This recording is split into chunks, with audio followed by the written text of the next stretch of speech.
പലസ്തീനെ ഒരു പ്രത്യേക രാഷ്ട്രമായി അംഗീകരിക്കാൻ കഴിയില്ല. പലസ്തീൻ എന്നൊരു രാജ്യമേയില്ല.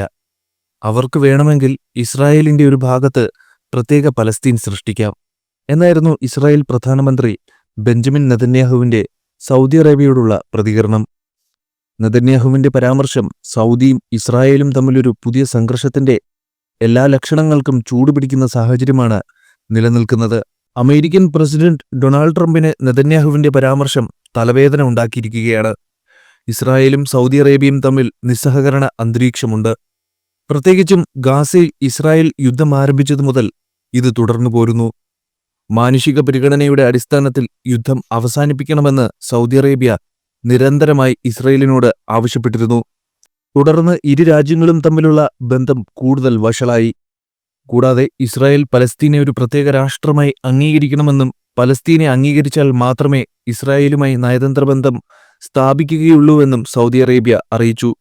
അതേസമയം കഴിഞ്ഞ 4-ാം തീയതി അമേരിക്ക സന്ദർശിച്ച ഇസ്രായേൽ പ്രധാനമന്ത്രി ബെഞ്ചമിൻ നെതന്യാഹു ഡൊണാൾഡ് ട്രംപുമായി കൂടിക്കാഴ്ച നടത്തിയിരുന്നല്ലോ. ഇരുവരും ഒരുമിച്ച് മാധ്യമപ്രവർത്തകരെ കാണുകയും ചെയ്തു. അന്ന് ഡൊണാൾഡ് ട്രംപ് മാധ്യമങ്ങളോട് പറഞ്ഞത് അമേരിക്ക ഗാസ ഏറ്റെടുക്കണമെന്നാണ്.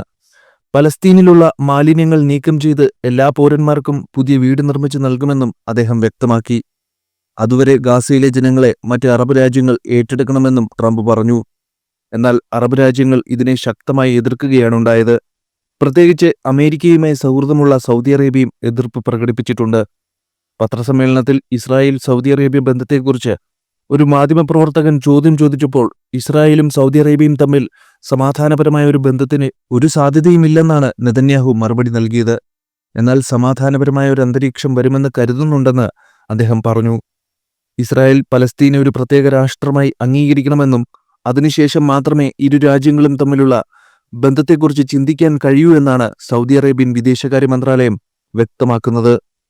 ഇതിനെതിരെയാണ് ഇസ്രായേൽ പ്രധാനമന്ത്രി ബെഞ്ചമിൻ നെതന്യാഹു രൂക്ഷമായി പ്രതികരിച്ചിരിക്കുന്നത്. സൗദി അറേബ്യയെ അപമാനിക്കുന്ന തരത്തിലുള്ള പരാമർശങ്ങളാണ് നെതന്യാഹു നടത്തിയത്. ഇസ്രായേൽ പ്രധാനമന്ത്രി ബെഞ്ചമിൻ നെതന്യാഹു ഇത് സംബന്ധിച്ച് ചാനൽ 14-ന് ഒരു അഭിമുഖം നൽകി. ആ സമയത്താണ് അദ്ദേഹം സൗദി അറേബ്യയെ അപമാനിക്കുന്ന തരത്തിലുള്ള പരാമർശങ്ങൾ നടത്തിയത്. ഇക്കാര്യത്തിൽ ബെഞ്ചമിൻ നെതന്യാഹു പറയുന്നത് ഇങ്ങനെയാണ്: സൗദി അറേബ്യ ആഗ്രഹിക്കുകയാണെങ്കിൽ തങ്ങളുടെ രാജ്യത്തിനുള്ളിൽ ഒരു പലസ്തീൻ രാഷ്ട്രം സ്ഥാപിക്കാൻ അവർക്ക് കഴിഞ്ഞേക്കും. പലസ്തീനികൾക്ക് പ്രത്യേക സ്ഥലം നൽകാൻ ആവശ്യമായ ഭൂമി സൗദി അറേബ്യയിലുണ്ട്.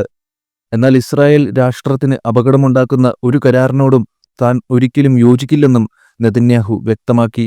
പ്രത്യേകിച്ച് പലസ്തീൻ എന്നൊരു രാജ്യമില്ല. 2023 ഒക്ടോബർ 7-ന് ശേഷം എന്താണ് സംഭവിച്ചതെന്ന് നിങ്ങൾക്കറിയാമോ? ഹമാസിന്റെ ഭരണത്തിന് കീഴിലായി പലസ്തീൻ എന്നൊരു രാജ്യമുണ്ടായിരുന്നു. അതിനെ ഗാസ എന്നാണ് വിളിച്ചിരുന്നത്.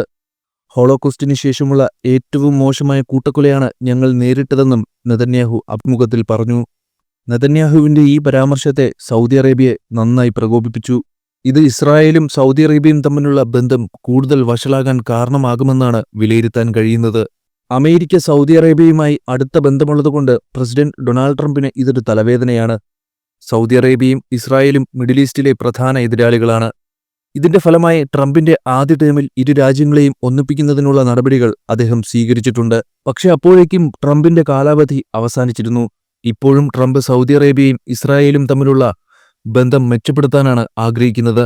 എന്നാൽ പലസ്തീൻ വിഷയത്തിൽ ഇരു രാജ്യങ്ങളും തമ്മിൽ സമവായമില്ല. ഇതിനു പുറമെയാണ് ട്രംപിന്റെയും നെതന്യാഹുവിന്റെയും കൂടിക്കാഴ്ച. വൈറ്റ് ഹൌസിലെ ഓവൽ ഓഫീസിൽ വെച്ചായിരുന്നു ഇരുവരും കണ്ടുമുട്ടിയത്. പിന്നെ അമേരിക്ക ഗാസ ഏറ്റെടുക്കുമെന്ന പരാമർശവും. ഗാസയിലെ ജനങ്ങളെ മറ്റു രാജ്യങ്ങൾ ഏറ്റെടുക്കണമെന്ന് ട്രംപ് പറഞ്ഞിരുന്നു. ഇതാണ് സൗദി അറേബ്യയെ വീണ്ടും ചൊടിപ്പിച്ചത്. പലസ്തീൻ വിഷയത്തിൽ സൗദി അറേബ്യ സ്വീകരിച്ച നിലപാട് അമേരിക്കയ്ക്ക് പുതിയ തലവേദന സൃഷ്ടിച്ചിട്ടുണ്ടെന്നത് ശ്രദ്ധേയമാണ്.